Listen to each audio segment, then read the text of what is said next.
میں اللہ جل شانہ نے اپنی ذات کے اظہار کے لیے اپنی وحدانیت کا جو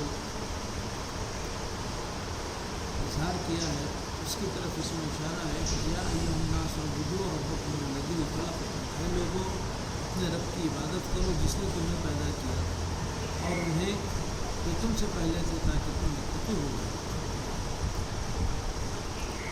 خلق کے اصل معنی التقدیر المستقیم ہے، یعنی صحیح اندازہ اور اس کا استعمال دو طرح پر ہے۔ اول میں ابداع الشیء من غیر اصل وعلی افتتاح، یعنی ایک چیز کا بالکل نیا وجود میں لانا جس کی نہ کوئی اصل ہے اور نہ کوئی نمونہ ہے اور نہ کوئی نمونہ ہے، جیسے فرمایا خلق السماوات والارض، کیونکہ دوسری جگہ فرمایا ہے بدیع السماوات والارض، جس سے معلوم ہوا کہ یہ وہ خلق ہے جو بغیر مادے اور آلے کے خدا نیستی سے ہستی کرتا ہے، مطلب ہے کہ عدم وجود سے وجود میں لے کے آتا ہے، اس کو نیستی سے ہستی کہتے ہیں۔ اور دوسرا، ایک چیز سے دوسری چیز کے وجود میں لانے پر بھی یہ لفظ بولا جاتا ہے، جیسے خلق الانسان من نطفہ، اور وہ خلقہ جو معنی ابداع ہے یعنی نیستی سے ہستی کرنا، وہ صرف اللہ تعالیٰ کے لیے مخصوص ہے۔ بس معلوم ہوا کہ لفظ خلقہ کا استعمال زبان عرب میں دونوں طرح پر ہے، نیستی سے ہستی کرنا پر بھی یہ لفظ بولا جاتا ہے اور ایک چیز سے دوسری چیز کے بنانے پر بھی، چونکہ اللہ تعالیٰ نے اپنے آپ کو خالق کل شیء بھی کہا ہے، اس لیے جہاں تک بھی یہ سلسلہ چلا جائے کہ فلاں چیز فلاں سے بنی اور فلاں سے فلاں، آخر جہاں تک علم انسانی سے پہنچ سکتا ہے، اس کا خالق بھی وہی ہے، بس وہ نیستی سے ہستی کرنے والا ہوا۔ اس رکوع میں اللہ تعالیٰ کی توحید اور اس کی عظمت کا ذکر ہے اور انسان کو اس کی عظمت کے سامنے سر جھکانے کا حکم ہے، اور اس سے اگلے رکوع میں انسان کے مقام بلند کا ذکر ہے کہ اس کو کس قدر تسلط کائنات پر حاصل ہے۔ بتایا کہ خدا کے آگے عاجزی اختیار کر کے وہ سب کائنات پر حکمران ہوتا ہے۔ یہ بڑا خاص مسئلہ ہے، اس کے اندر یہ بتایا جا رہا ہے کہ انسان جب اپنے آپ کو اللہ تعالیٰ کے حوالے کرتا ہے تو یہ چیز میں بتایا جا رہا ہے کہ وہ تمام کام، پھر انسان کے وہ تمام کام جو اللہ تعالیٰ کی فرما برداری میں ہوں، عبادت میں داخل ہو جاتے ہیں، حفاظت دین کے لیے۔ اچھا یہاں کیا ہے؟ اچھا، اور انسان کو اس عظمت کے سامنے سر جھکانے کا حکم ہے، اور اس سے اگلے رکوع میں انسان کے اس بلند مقام کا ذکر ہے کہ اس کو کس قدر تسلط کائنات پر حاصل ہے۔ بتایا کہ خدا کے آگے عاجزی اختیار کر کے وہ سب کائنات پر حکمران ہوتا ہے۔ عبادت اور اطاعت کا فرق۔ سب سے پہلا حکم جو قرآن کریم میں دیا جاتا ہے وہ اللہ کی عبادت کرنا ہے، یعنی اپنے قوا کو اس کی فرما برداری میں لگا دینا، اس طرح پر کہ انسان کی حالت خضوع کی ہو۔ اطاعت کے لیے خضوع ضروری نہیں، عبادت کے لیے ہے، اس لیے اطاعت دوسروں کی بھی ہو سکتی ہے، مگر عبادت سوائے اللہ کی اور کسی کی جائز نہیں۔ پھر انسان کے وہ تمام کام جو اللہ تعالیٰ کی فرما برداری میں ہوں، عبادت میں داخل ہو جاتے ہیں۔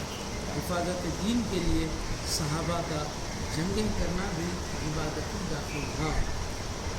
خلق سے خدا توحید الہی پر بھی، جو پیدا کرنے والا ہے عبادت اسی کی ہونی چاہیے، نہ اس کے غیر کی، اور سب مذاہب کا اتفاق ہے کہ پیدا کرنے والا اللہ تعالیٰ ہی ہے، بس اس میں توحید الہی پر بھی دلیل ہے۔ عبادت سے حصول کمال، رب کی عبادت کرو، اور وہ رب وہ ہے جو انسان کو اس کے کمال حقیقی تک، اس کی پیدائش کی علت غائی کے حصول تک پہنچاتا ہے۔ اس کی عبادت کے حکم میں اشارہ یہ ہے کہ بدون عبادت الہی تم اس کمال کو حاصل نہیں کر سکتے، اور یہ کہ ایک اللہ کی عبادت ہی کمالات کے حصول تک پہنچانے کا ذریعہ ہے۔ اس لیے اس کا نتیجہ تتقون فرمایا، اور اتقاء ضرر رسا اشیاء سے بچنا، یہ حقوق کی نگہداشت کرنا ہے۔ جو لوگ اللہ تعالیٰ کی عبادت نہیں کرتے، وہ کمال انسانی کو پہنچنا تو ایک طرف رہا، حقوق انسانی کی بھی پوری نگہداشت نہیں کر سکتے۔ آج یورپ کی اقوام کیوں آدھی نسل انسانی کے حقوق کو پامال کر رہی ہے؟ اس لیے کہ خدا کی عبادت نہیں کرتی بلکہ سونے اور حکومت کی پرستش کرتی ہے۔ بہرحال اس چھوٹی سی آیت میں اتنا بڑا مفہوم پوشیدہ ہے کہ اس میں انسان کو تمام دنیا کی جو ہے پرستشوں سے، جو معبودان باطل جو بنا کے رکھے ہوئے ہیں، ان سب سے چھڑا کر خالق حقیقی کی طرف لانے کا جو ہے اس کے اندر مژدہ سنایا گیا ہے، اس میں بشارت دی گئی ہے کہ جو انسان اپنی تمام تر صلاحیت کو اللہ کے حوالے کرتا ہے تو اللہ تعالیٰ کائنات کا نظام اس کے حوالے کر دیتا ہے۔ الذی جعل لکم الارض فراشا، وہ جس نے زمین کو تمہارے لیے فرش بنایا اور آسمان کو عمارت اور اوپر سے پانی اتارا، پھر اس کے ساتھ تمہارے لیے پھلوں سے رزق نکالا، بس تم اللہ کے ہمسر نہ ٹھہراؤ اور تم جانتے ہو۔ فراش کے معنی مفروش یا پھیلائی ہوئی چیز ہے، کیونکہ فرش کے معنی بسط یا پھیلانا ہے۔ راغب، امام راغب کہتے ہیں کہ مراد یہ ہے کہ ایسا بنایا جس پر انسان قرار پکڑ سکتا ہے۔ بنا بمعنی مبنا یا بنائی گئی چیز کے لیے، یعنی عمارت تنکیر عظمت کے لیے۔ خلق سے دلیل، اگر خلق انسان اللہ تعالیٰ کی عظمت پر دال ہے تو زمین و آسمان کی بناوٹ اس عظمت کا اور بھی بلند احساس پیدا کرتی ہے۔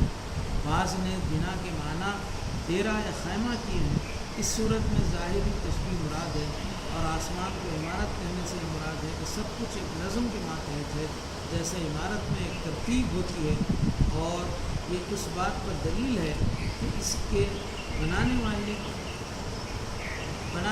ایک مدبر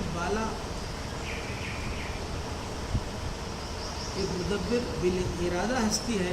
زمین کے فراش یا بچھایا ہوا ہونے پر انسان کی قرارگاہ ہونے میں اس کی تربیت کے خلاف کوئی دلیل نہیں۔ اب یہاں بتا رہا ہے کہ کس طرح جو ہے نظارے اور قدرت اور فطرت انسانی کا مقابلہ، آسمان سے پانی کا برسنا اور اس کے ساتھ زمین سے پھلوں کا نکلنا۔ اس میں بتایا کہ زمین جو پستی کا مظہر ہے، آسمان سے جو بلندی کا مظہر ہے، آسمان سے جو بلندی کا مظہر ہے، کس طرح فائدہ اٹھاتی ہے۔ اسی طرح جب انسان اپنے آپ کو عبادت میں لگا کر پستی کا مظہر بناتا ہے تو اس پر اللہ تعالیٰ کی رحمت کا نزول ہوتا ہے اور فطرت انسانی کی مخفی قوتیں ظہور پذیر ہوتی ہیں۔ گویا جو کچھ نظارہ قدرت میں نظر آتا ہے وہی فطرت انسانی میں موجود ہے۔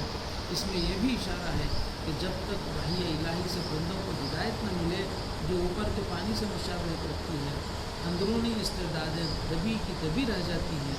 اسی تعلق کے لحاظ سے اگلی آیت کو کھول کر وحی الہی کا ذکر کیا ہے۔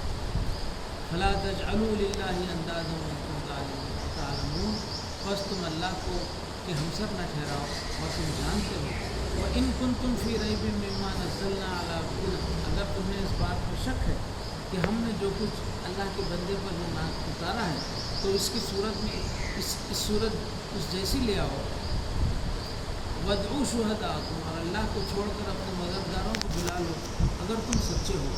فَإِن لَّمْ تَفْعَلُوا، پھر قرآن جو ہے نا اسی آیت کا پھر جواب دے رہا ہے، پھر اگر تم نے ایسا نہ کیا، فَإِن لَّمْ تَفْعَلُوا وَلَن تَفْعَلُوا فَاتَّقُوا النَّارَ الَّتِي وَقُودُهَا النَّاسُ وَالْحِجَارَةُ أُعِدَّتْ لِلْكَافِرِينَ، پھر اگر تم نے ایسا نہ کیا اور ہرگز نہ کر سکو گے تو اس آگ سے بچو جس کا ایندھن انسان اور پتھر ہے، یہ کافروں کے لیے تیار کی گئی ہے۔